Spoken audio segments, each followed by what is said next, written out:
Welcome to the Autumn Rest. Always a colorful place to be. You're here to check in? Be my guest. Haha, literally.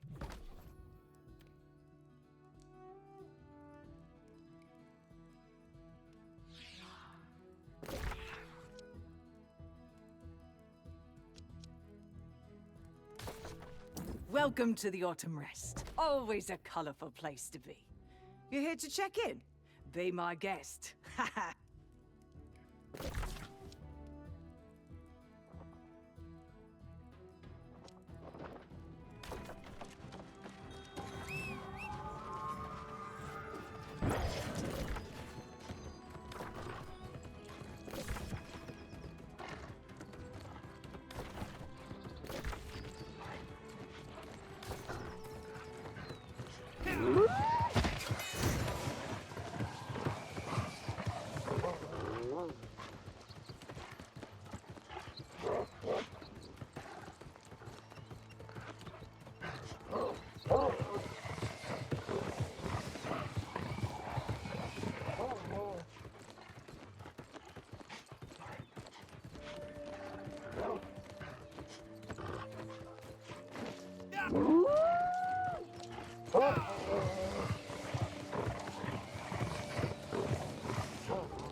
Oi, you're not Riker.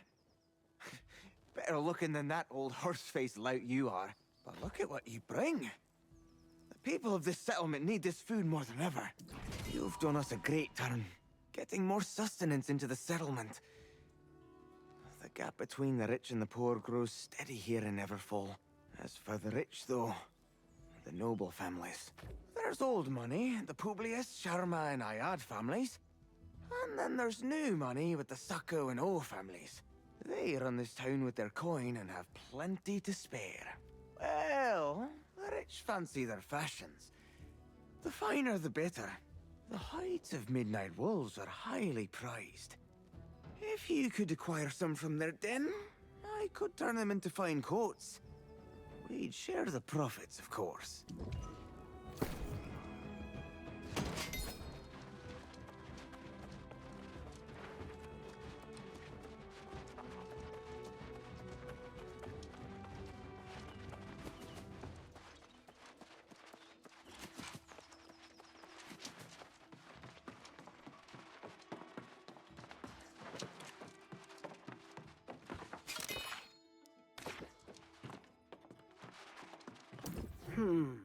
You don't look like an antiquarian. What business could you possibly have with... Egads, my notes! And you're carrying some of those peculiar ancient devices. Does this mean you visited the towers yourself? William Heron, gentleman antiquarian. Frankly, I'm astounded that you came to me at all. The average adventuring sort would have pawned the whole lot. Since you are clearly no ordinary muscle for hire, would you be interested in collaborating with me? Think about the possibilities. Your brawn, my brain, and a host of mysteries to solve. Perish the thought! You'll handle anything in the field. We will both be credited on any works I write, And of course, you will be compensated with coin and any items that are irrelevant to my studies. I'm glad we have an understanding. Now, we will begin further field exploration with Towers Perseus and Lupus. The towers are named for constellations associated with ferocity and martial might. Be on your guard.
Just feel how plush these pelts are. They're bloody perfect. The noble families will be happy as a rabbit in a carrot field. Nice doing business with you, friend.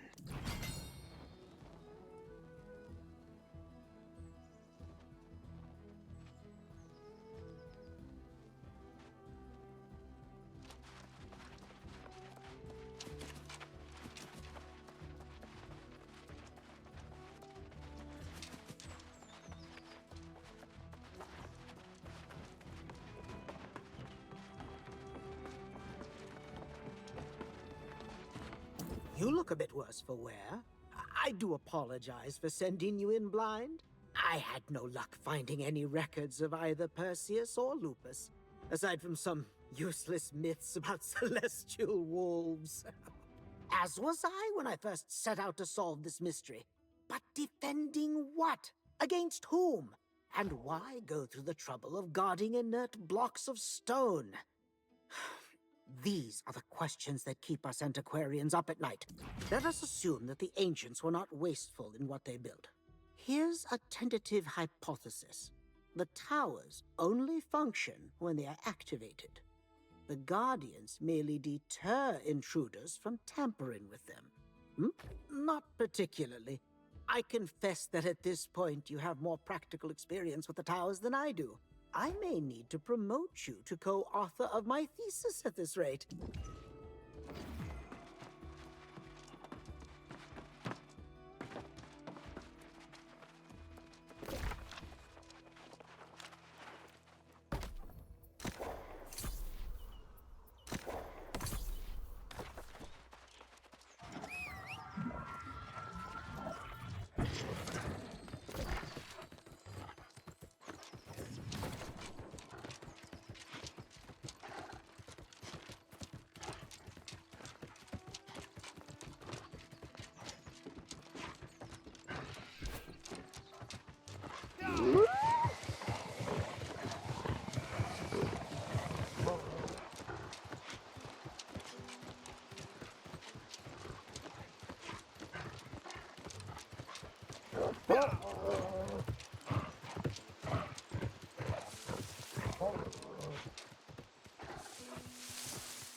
Wait. Your very presence caused the towers to glow? Oh, there's no rhyme or reason to these damnable buildings. First, the defenders attack you, but then the towers respond to you? I struggle to make sense of it.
I, Gilgamesh, do solemnly bow under the radiance of the sun and the luminescence of the stars, in the presence of the gods, to serve as an Amaran, the blessed inheritor of the eternal fire.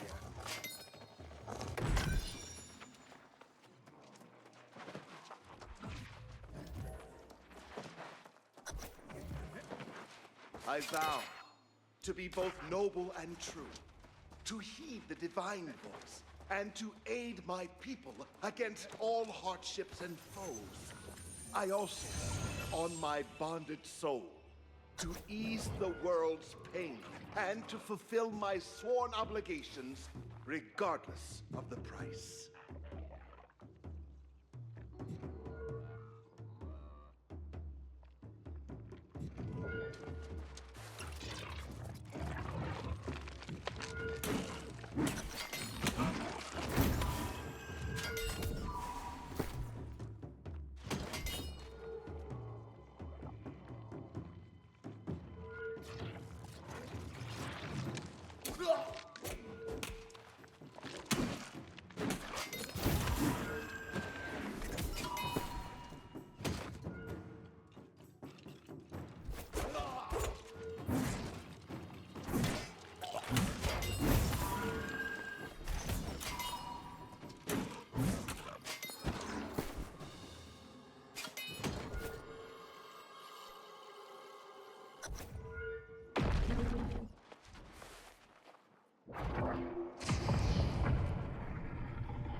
And I am impressed.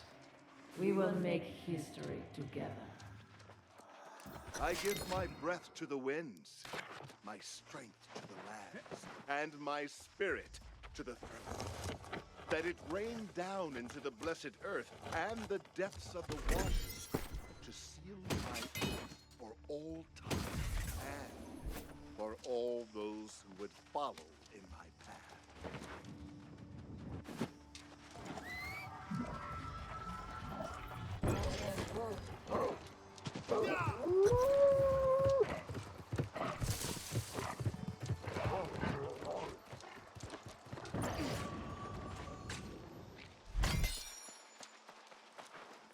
Well, imagine the kinds of people you run into on the roads around here.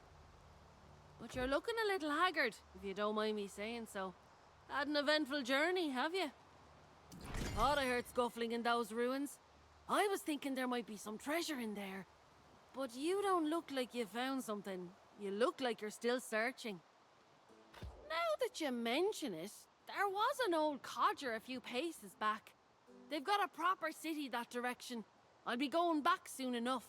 But if you want to go after this geezer, go that way and just ask around town.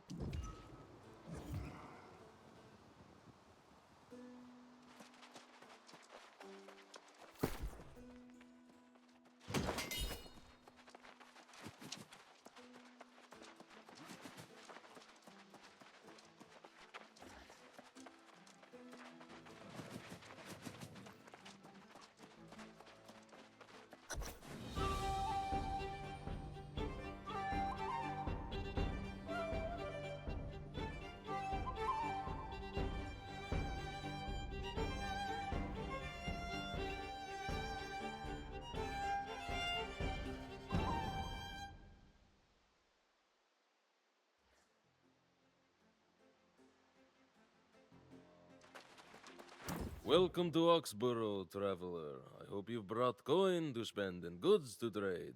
We're always open for business. Whatever services you seek, you will find in Oxborough. I guarantee you that. All types for hire. What manner of person do you seek?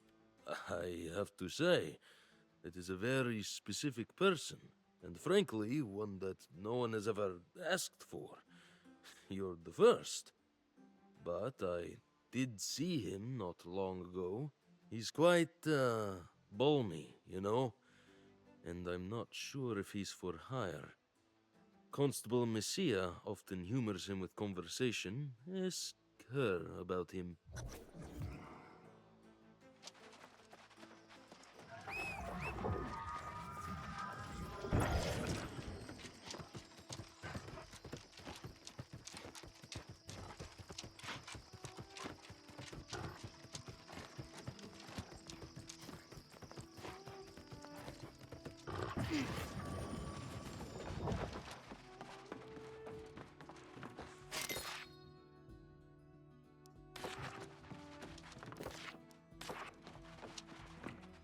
Ah, always good to welcome a guest to Oxborough, and one who appears to have means. The signs are auspicious today, you know. Whatever you came to our fair city looking for, I'm happy to help. You've only to ask. You're looking for Jonas, really? That is a rather outlandish notion. Are you a long-lost relative? Caretaker? He's quite far gone, I'm sorry to say. Comes through town now and then, often raving about corrupted. I've asked him to bring his concerns to me to avoid worrying anyone, of course. In Oxborough? Don't be absurd. This city was founded by the Roman legions centuries ago, including yours truly and my valiant husband, Centurion Mesha. In all this time, the city has never fallen. Jonas means well, but his fears are unfounded. That said, I don't know where he is. Ask Atticus at the inn, he'll know.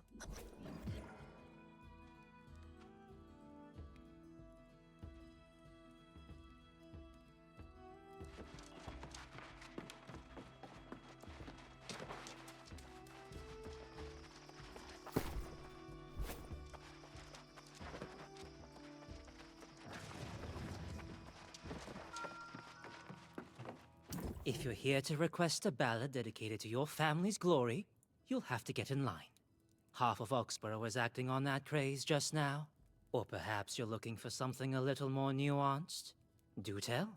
Oh, you're a friend of Jonas. How marvelously charming. I always worry after him.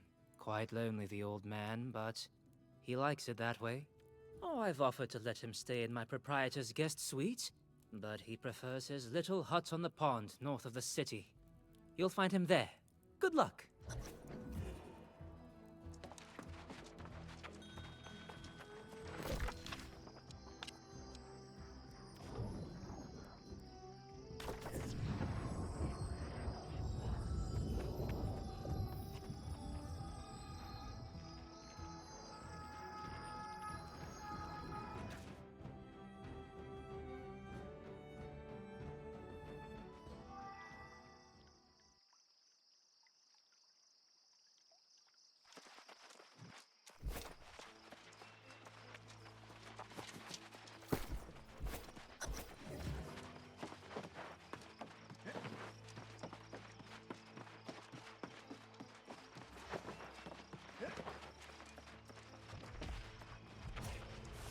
I would ask you to walk softly, but the fish are already wise to me.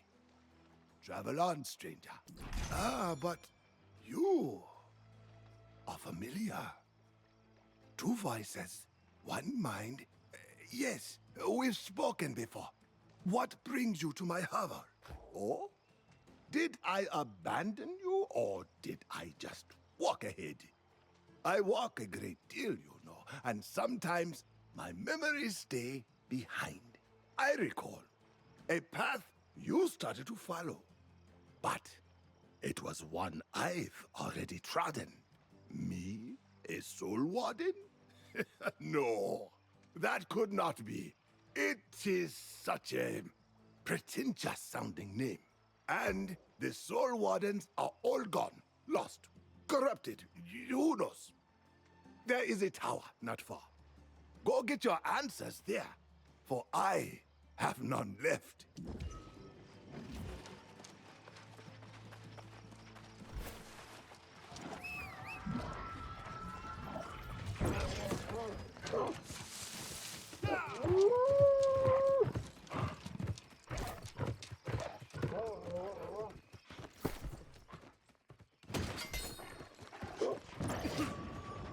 I've gone and spoiled everything.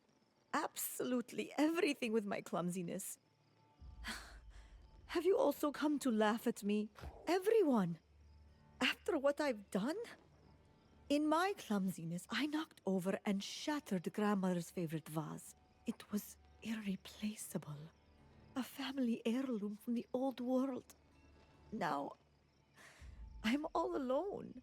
My family cannot tolerate such a misstep. They sent me to get something of equal value, or to never return home again. There might be valuable relics in Arcturus, but I'm scared to death of the Guardians.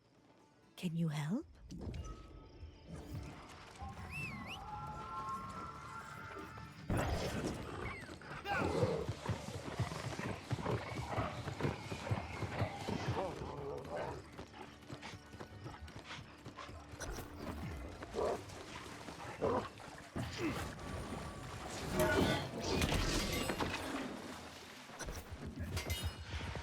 History is filled with stories of failure. But ours will end in triumph. I promise you. Join me and we will achieve victory.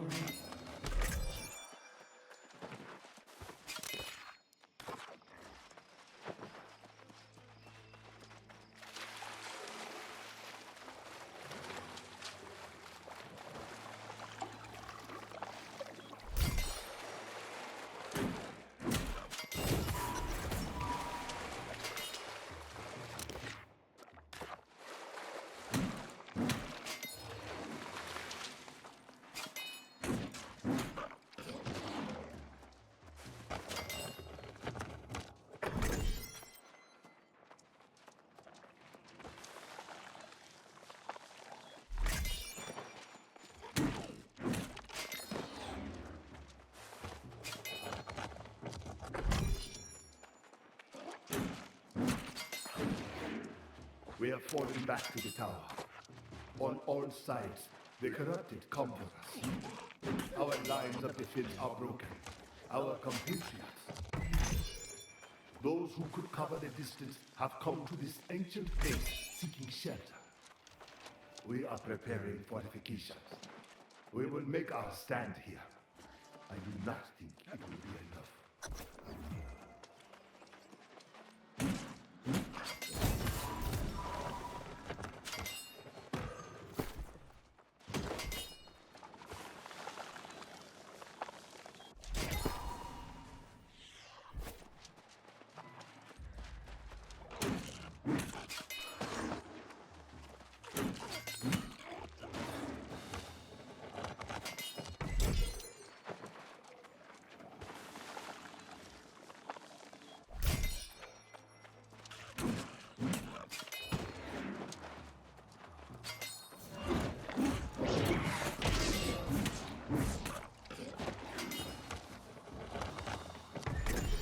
They have broken through.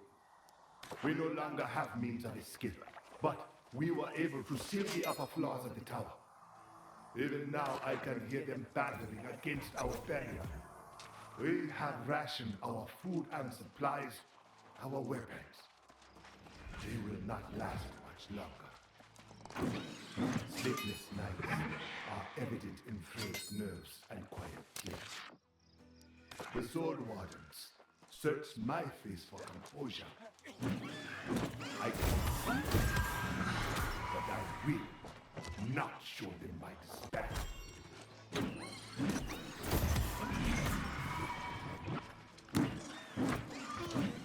The climb up the The tower shudders under their assault. There is nowhere else to go.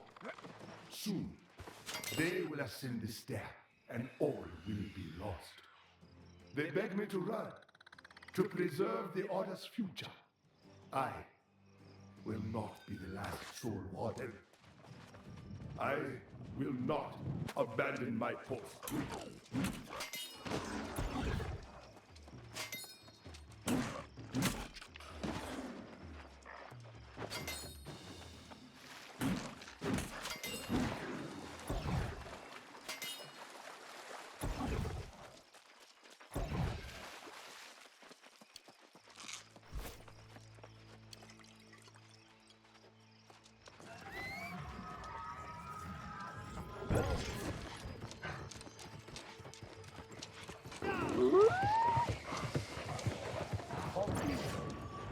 Look at that! What a beauty! This will definitely get me back in grandmother's good graces. You've saved my life, friend. But on second thought, I should make certain this is what I think it is.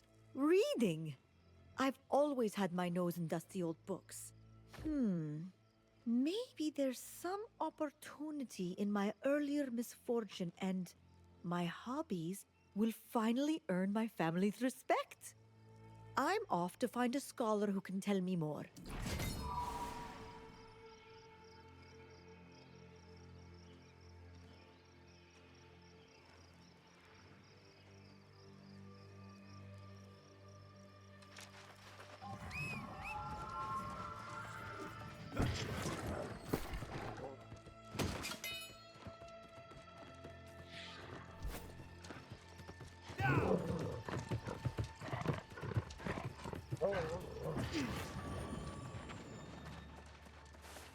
You have been to the tower then, have you?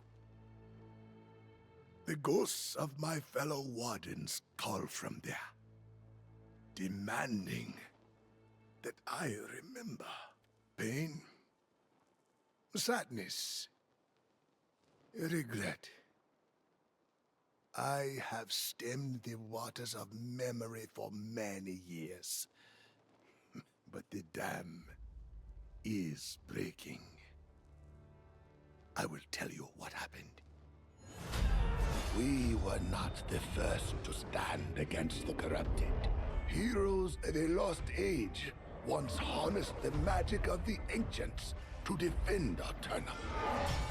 Delving into a tomb of legend, we found the ancient rites those heroes employed, and the Soul Warden Order was born.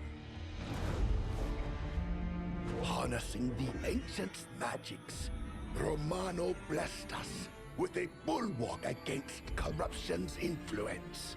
But this gift came at great sacrifice. We would never be the same again. Our newfound powers carried us to many victories. I began to believe we could actually vanquish the corrupted. But the Crimson Sorcerer was a wily foe. He learned our secrets and exploited them. One by one, my fellow wardens became corrupted. The Tower of Arcturus is where we made our stand. In a final act of desperation, Constanza and I would leap from the heights. But in the end, I was alone. I have tried to honor the memory of my fallen friends, but the memories are too much. I am no longer a Soul Warden. There are no Soul Wardens anymore. There now. My story is complete.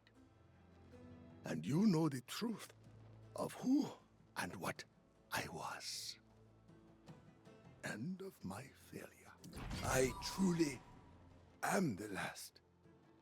All that the Order was, all that it will be in this decaying mind of mine. I am sorry. You have come to me seeking a way to fight the darkness within. But I have nothing to offer. That is a terrible idea. The process required to harden one's soul against corruption demands a sacrifice. You cannot imagine. The days of the Soul Wardens are done with. And I have a great deal of fishing to do. Even if you were to pursue such a foolish notion, you would need to forge a weapon capable of combating corruption. And that would be difficult indeed. The angry Earth is no longer generous with its seeds of power. There was once a huntress in these parts. An unfriendly and elusive sort. She spoke on the angry Earth's behalf. You might ask about her in Oxborough. But getting her to give you a living seed, well, don't say I didn't warn you.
My hunch about this town was right.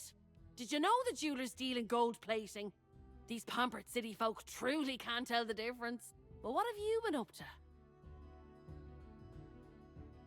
Well now, that's a bit strange. I was just hearing tavern talk the other day about some wild woman in the wood. Like a ghost, disappears when you look at her. I'd ask the captain of the scouts. I'll wager he knows something.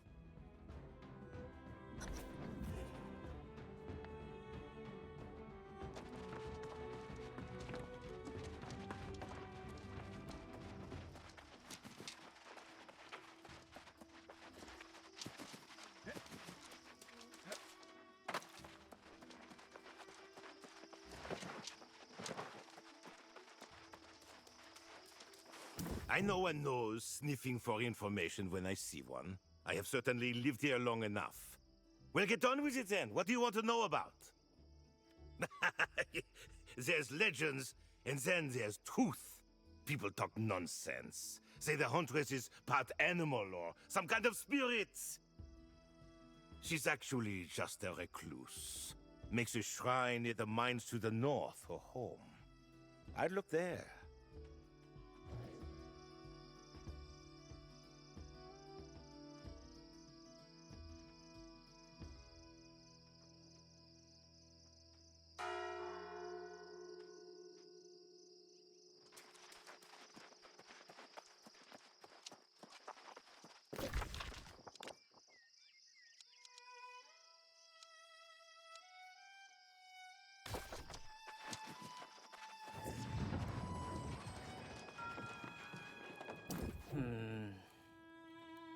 No.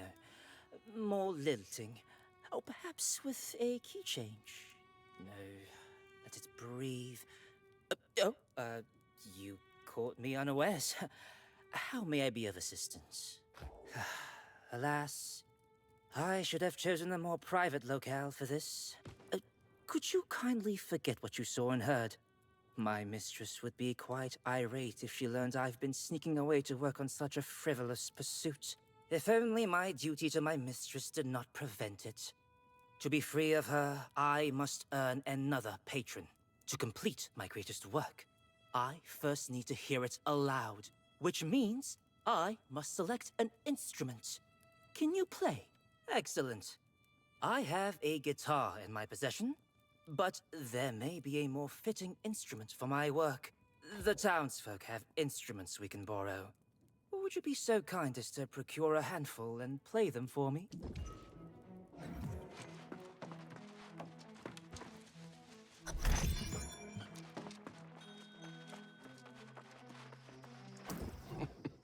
Fine day, is it not? The autumnal splendor of Everfall is always on full display.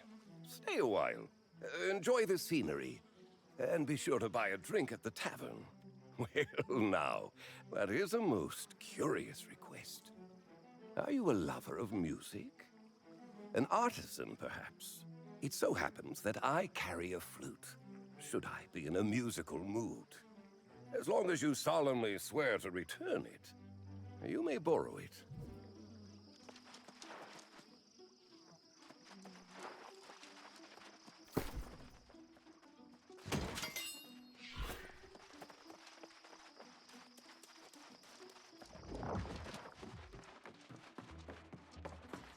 Have you come to report a crime? I believe my guard captain, Frank, is better suited to handle the situation. It is quite heavy. I would hate for you to hurt yourself. But I suppose the moon and planets are aligned in a way that suggests better luck. Yes, you may. Return it in a timely manner, please.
There it is.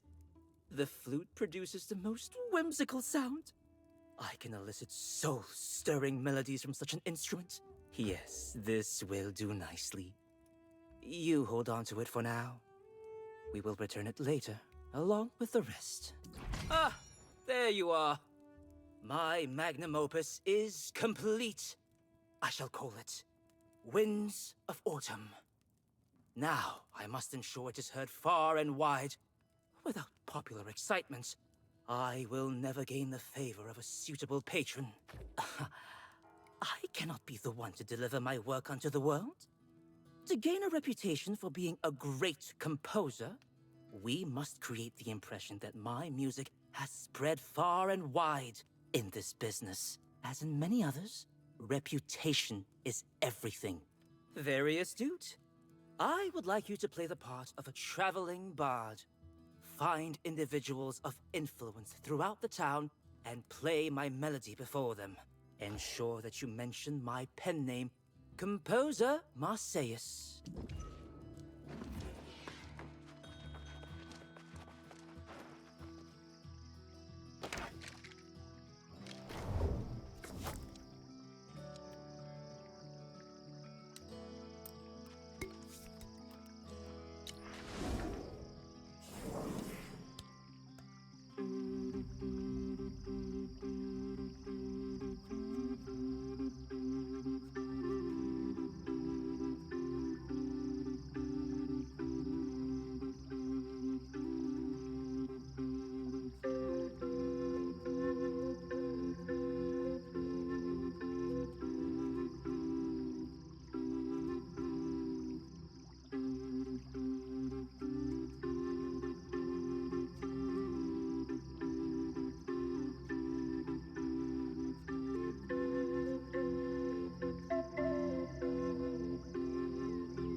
Ah, I see you have my flute. Do you mean to awe me with a song? I will always make time for pleasant music. Oh, it gives me great joy. Do proceed.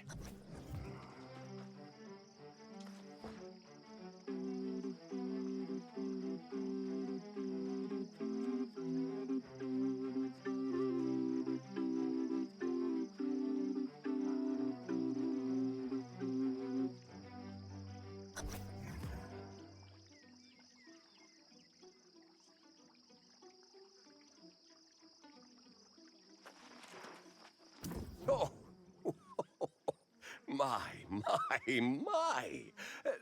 To whom do I owe this wondrous experience? I will remember that name.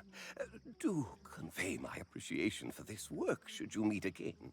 You simply must share this with Captain Dubois. You will find him near the Governor's Hall. Oh, and keep the flute. My treat.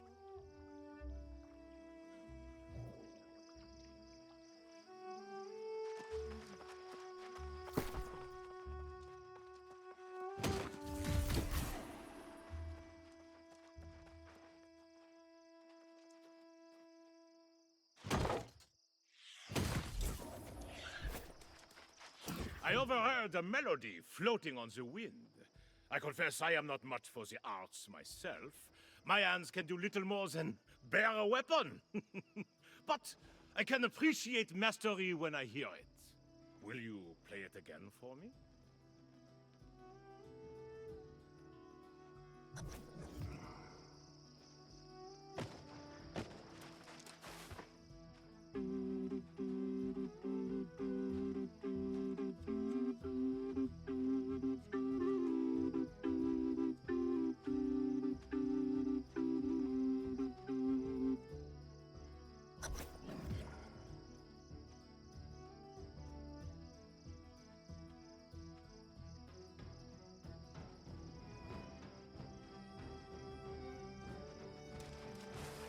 Oh, it is even more stirring with you before me. Where did you come by this song? Oh, did you compose it? Oh, they must be prolific indeed, if their work can stand out so in a city like ours. Ah, Constable Misha will want to hear this. She takes delight in introducing rising talent to the gentry. Many consider it a favor.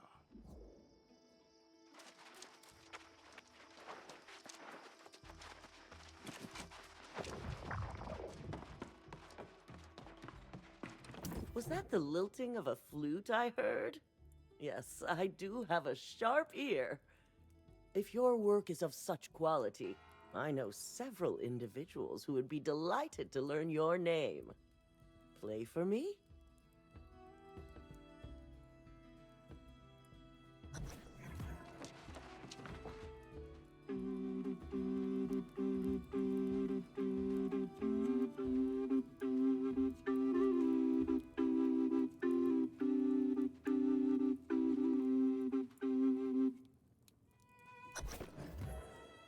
Yes, yes, this is exactly what this town needs.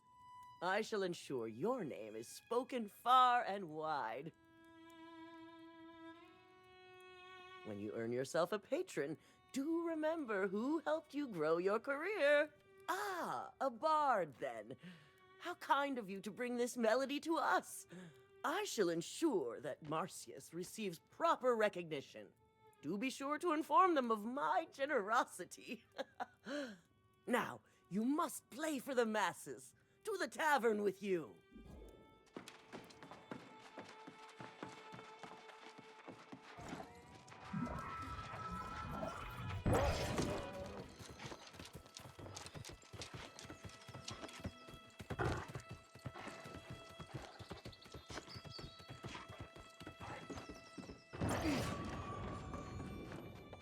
A bard! Good. I could use someone to liven up the place a bit. Take your place by the fire, love.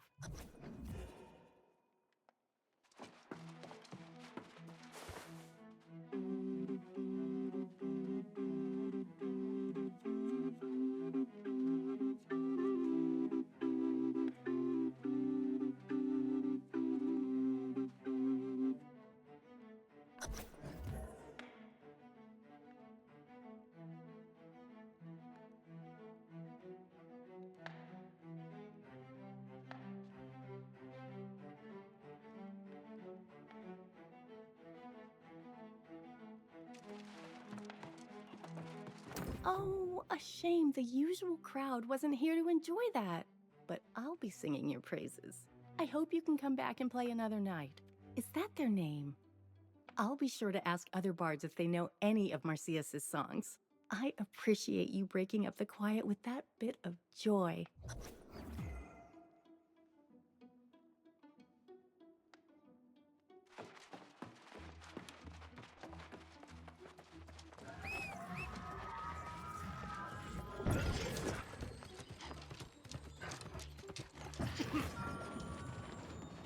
How did it go? Did they like it? Did their eyes shine? Perhaps shed a tear? I wish I could have seen their reactions for myself, but there are more important things.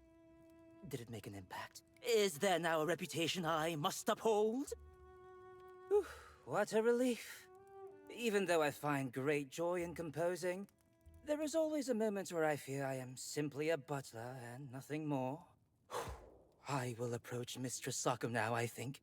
Maybe she will offer to sponsor my music. This is terrible, my friend. I heard that my mistress was interested in backing my pen name and revealed to her that it was me. I had expected... At any rate, my pay has been docked, and I am not to speak of it again. Find a patron without her, obviously. She does not own me. I did some sleuthing and discovered that the Oaf family recently lost a musician in their employ. If we tread carefully, I can present myself to the Patriarch. One never approaches a noble personage without an introduction. There are only a handful of people who can arrange one. We need to find out who they are. Start with their maid, Sarah. She always has her ear to the ground.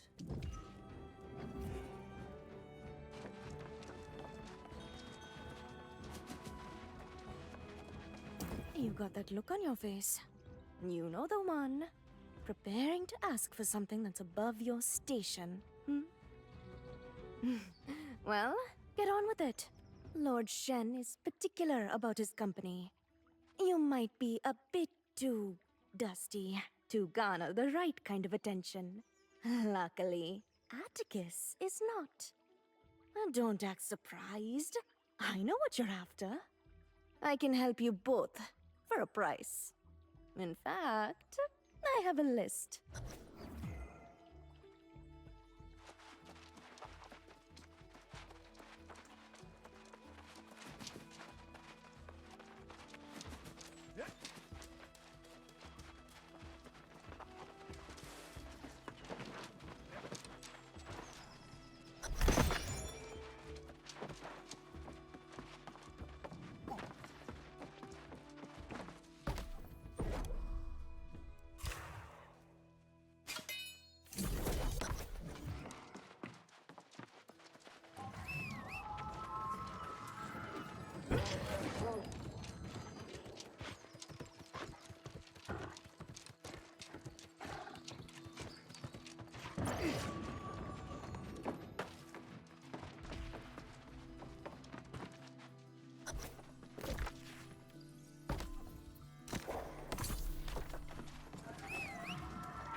Do you have the items I requested?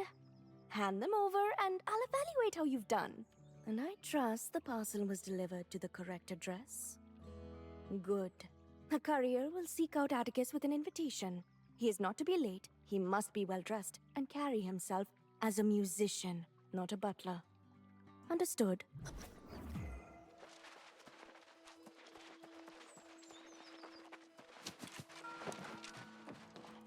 I detect triumph in your demeanor.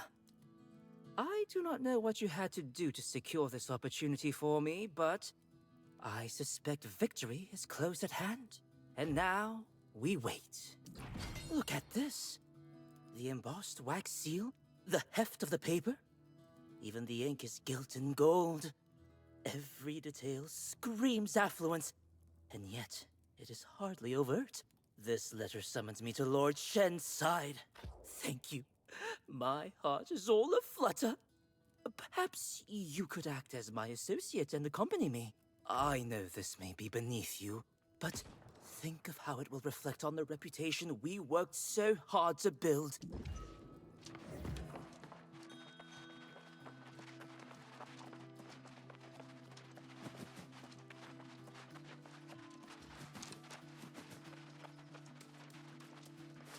Marcius, or should I say Atticus, has told me a great deal about you. It seems I have you to thank for this auspicious meeting. I have decided to grant Atticus my esteemed patronage, but it comes with a condition. I cannot employ one who has already sworn to another. I must come to an acceptable arrangement with Lady Sacco. It would wound her pride to surrender him to me. But I suppose that is the point. Ask her to name her price.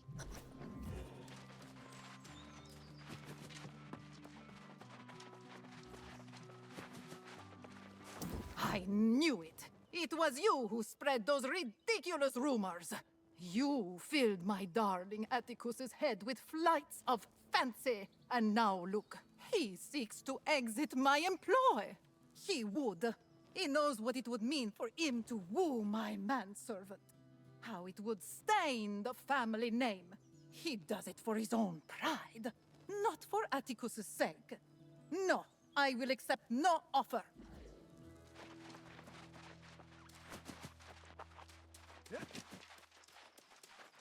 Well, what is her price? I have deep pockets after all. But I am sure she will not part with him easily. How amusing. She thinks herself above temptation. Well, I can see that corrected. I prepared an initial offer. Deliver it to her if you would, and do not open it, or I shall have your head.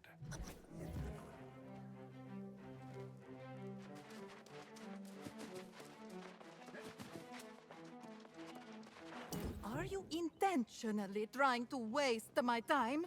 I told you I will not part with my dear Atticus. Nothing from Lord Shen could possibly change my mind. Let me see it. Oh my. How grand. How generous. Perhaps he is not the fiend I thought. Oh, he has such lovely taste in parchment. What a lovely texture.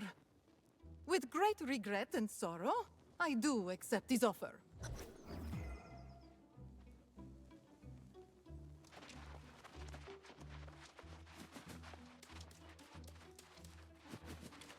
You return. Well, shall I deliver the good news to Atticus? Impertinent. But I am in a pleasant mood. I will divulge. I gave her a handsome estate in Windsward, and her pick of personal attendants. A balm to her wounded pride. And I can dismiss one of my more irksome charges.